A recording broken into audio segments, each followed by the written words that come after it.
The Arizona desert stretches endlessly before us. Dry, flat, and timeless.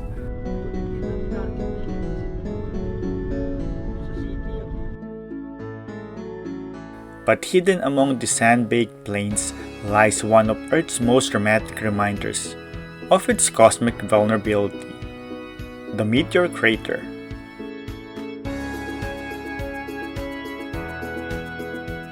As we approach the site, just off Interstate 40 near Winslow, it's hard to believe this peaceful landscape was once ground zero for an explosion unlike anything humans had ever witnessed. It seems like we're one of the first visitors here for today. Unfortunately, there's no dogs allowed, so Dilo will be staying here with the pets. Kita kaya ito, Sweet? Sweet? Kita kaya ito, kaya nakakatat saan? Gia!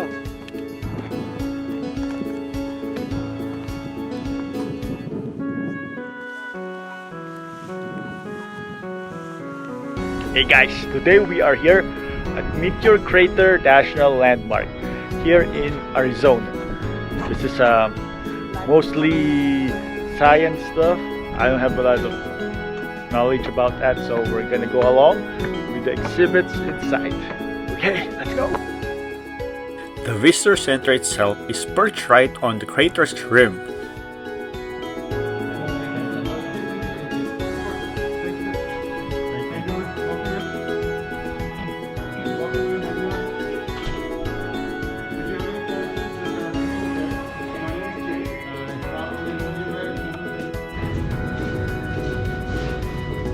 And you can remove your card, sir. Beautiful wall that you have there. So now we're heading to the crater itself after buying the tickets from the visitor center. It costs about $20. Senior citizen, regular price is $21, Dad? 22 for regular adult.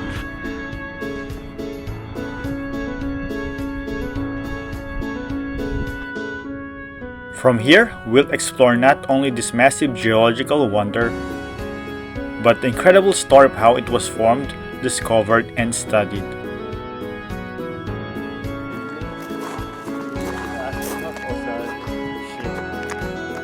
Saan ba maganda?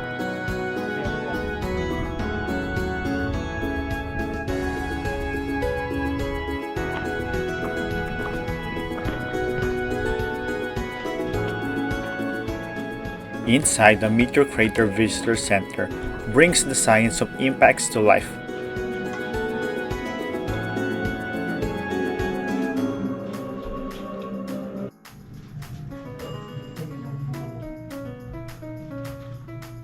Exhibits showcase real meteorite fragments, interactive displays, and 3D models of the impact event.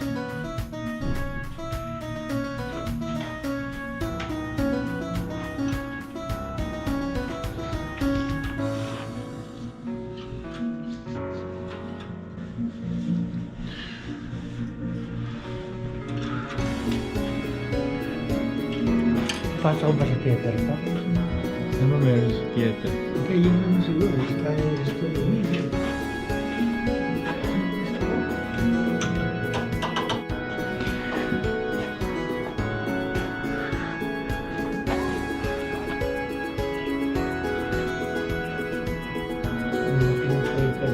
Touching a piece of space rock from the Canyon Diablo meteorite, it's hard not to imagine the sheer force that carved this crater 50,000 years ago.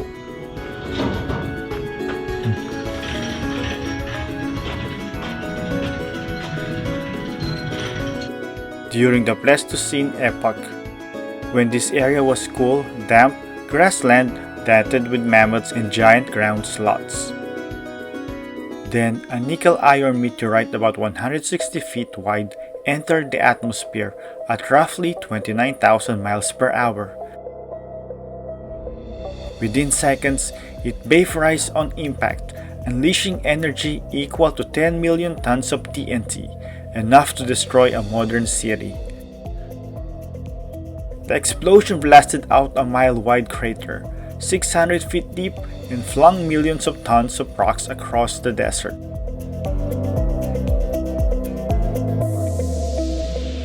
The science behind the crater: well, half of the meteorite's mass was vaporized before it even struck the ground.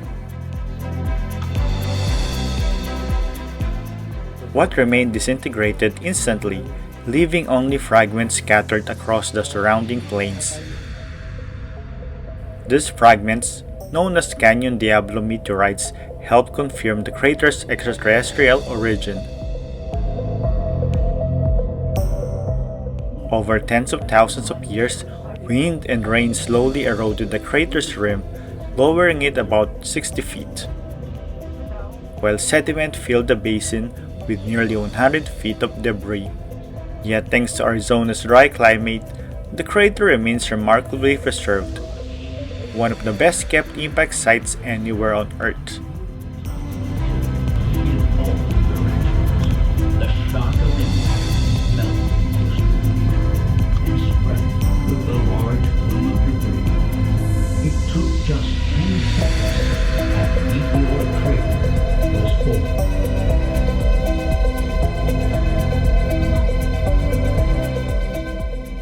The story of Meteor Crater's discovery is almost as fascinating as the impact itself.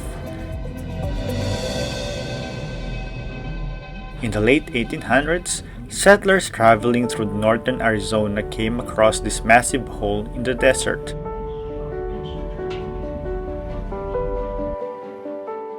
They call it everything from Coon Mountain to Meteor Mountain and Crater Mountain. Its strange shape puzzled early explorers. Was it a volcano, a sinkhole, or something else entirely?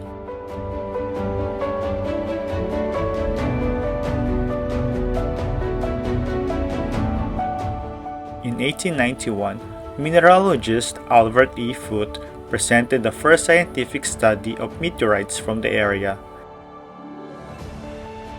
He recognized iron fragments found nearby as meteorites, even discovering the diamonds within them.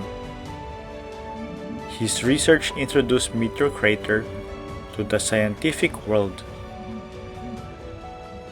But not everyone was convinced. The U.S. Geological Survey's Grove Carl Gilbert visited later that same year and concluded the crater was volcanic and not meteoritic. At the time, no one had definitely proven that a meteorite impact could form a crater.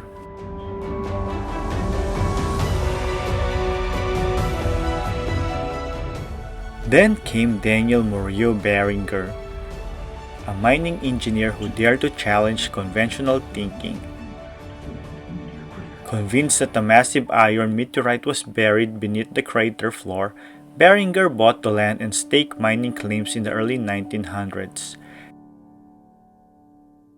He formed the Standard Iron Company and began drilling, believing he could extract valuable iron ore worth millions.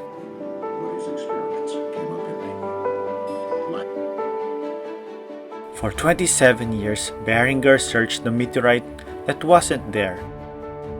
He drilled over 1,000 feet deep, spent $500,000, a fortune at the time, and never found the iron mass he sought.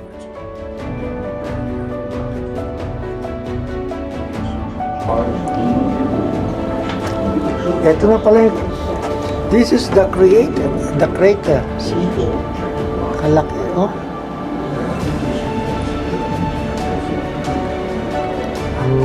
Ano? Ang baba. Hindi ka pala tayo makakababa dyan kaya. Ayun. Ayun, maglalakad pala tayo. Yet, despite his financial ruin, Barringer's persistence paid off scientifically. His research and arguments gradually convinced geologists that the crater had indeed been formed by a meteorite impact, not a volcanic activity. To this day, the site is also known as the Barringer Crater in his honor.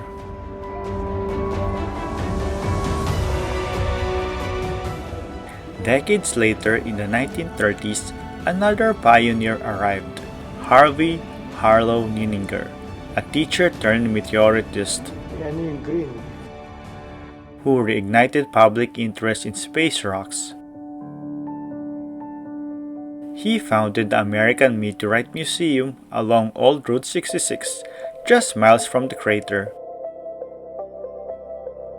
Through fieldwork, Nininger discovered melted rock, metallic spherules, and impactite, solid proof of the immense heat and pressure generated during the impact.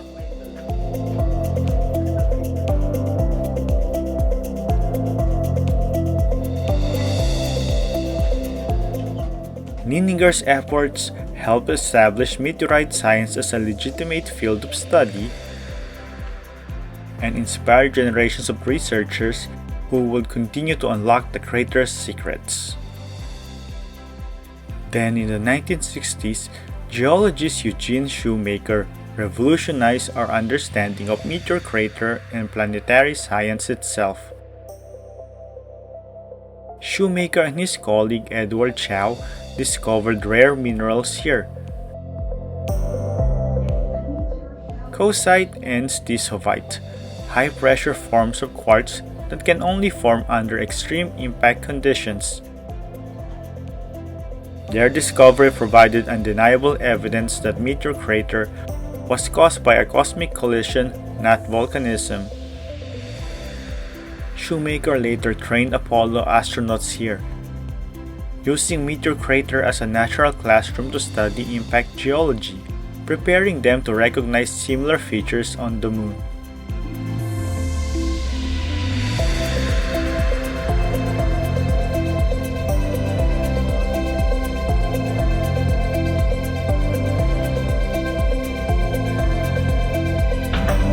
Ito na pala yun. This is the crater. Kalaki, no?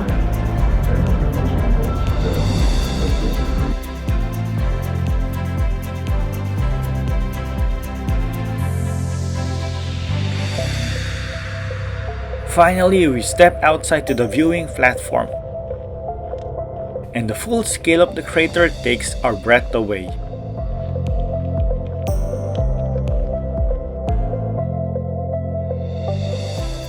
It stretches nearly a mile across, 4,000 feet in diameter, and 600 feet deep.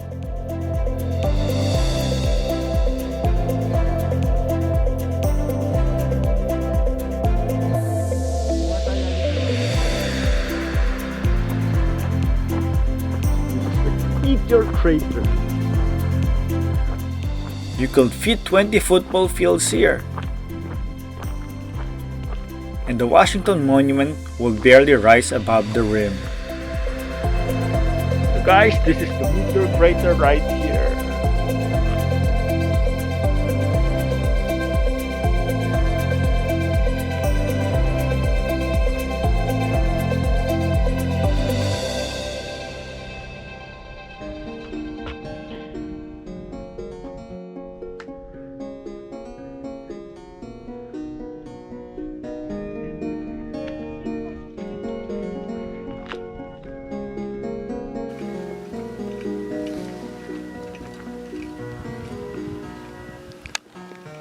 Ayan si Gerso.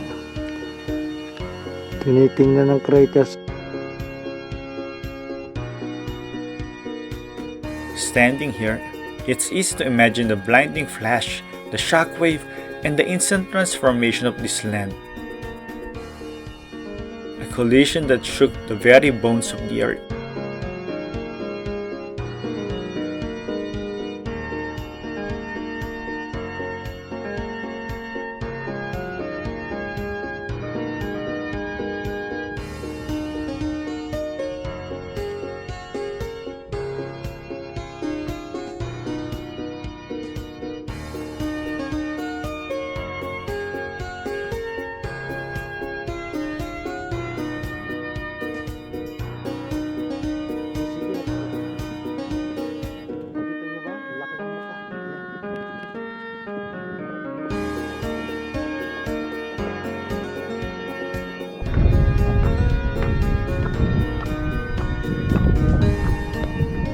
wind whistles through the rim as if echoing that ancient explosion.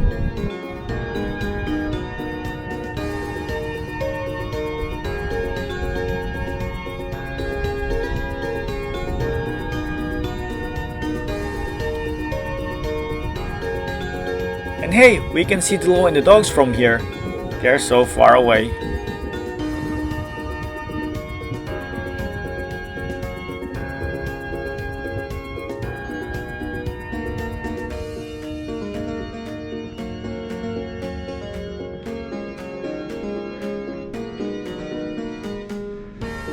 Before leaving, we have to stop by the gift shop and buy souvenirs from this wonderful place.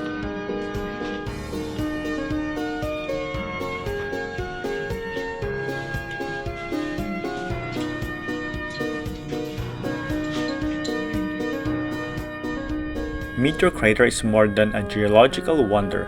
It's a time capsule from the universe. A place where human curiosity met cosmic history. From food's first discoveries to Barringer's vision, Nininger's fashion, and Shoemaker's groundbreaking science. Each chapter in its story reminds us how one crater forever changed our understanding of Earth's place in the cosmos.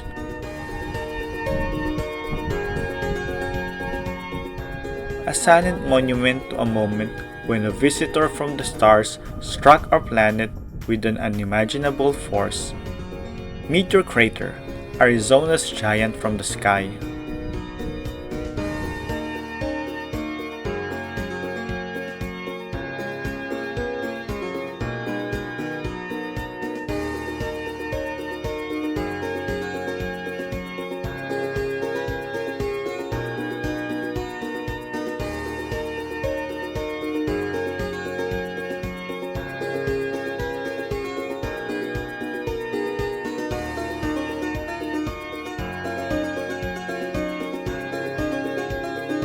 So guys, that's it for the Meteor Crater National Landmark. Until next time, don't forget to like, share, and subscribe. Bye!